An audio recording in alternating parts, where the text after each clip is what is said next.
That the Quran is an art, like the art of warfare, you understand?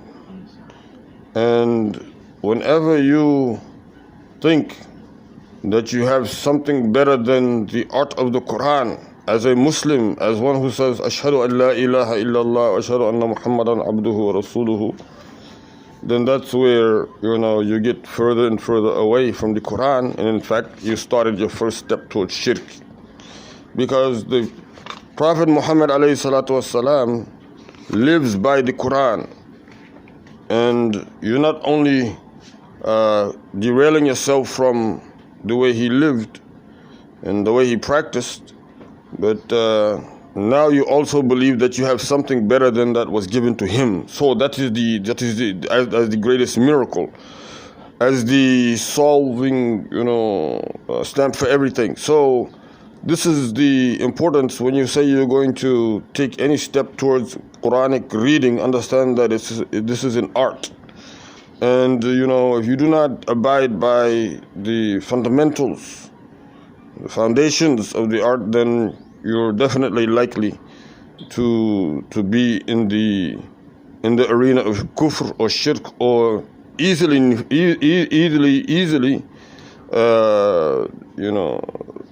fasiq category. So which is you started to rebel against Allah subhanahu wa ta'ala.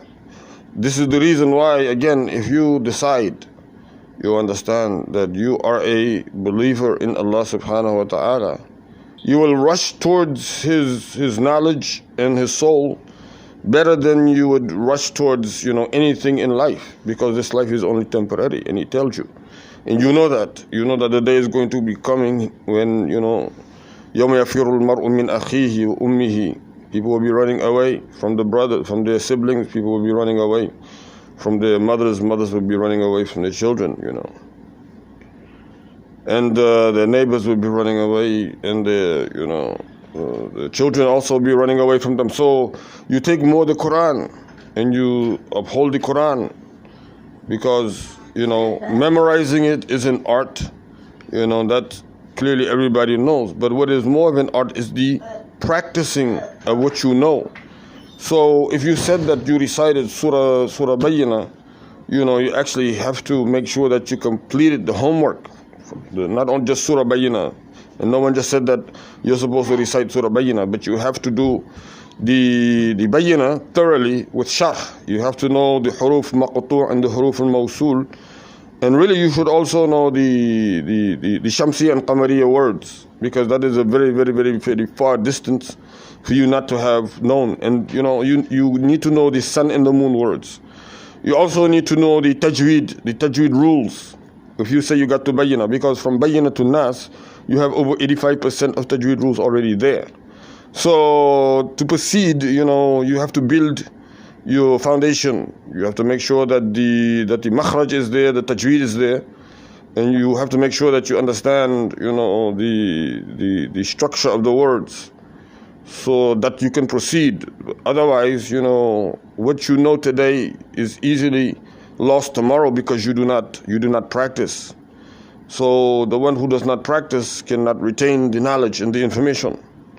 That is because of the fact that the knowledge and the information requires you to practice it. It requires you to stay updated. For example, the pilot, if they do not fly, at all year, it's not okay, because they do not practice, and technology, is developing. The doctor, same thing. If they no longer practice, they stop practicing, they have to renew their license. The Quran is, and this is a very, very important notation.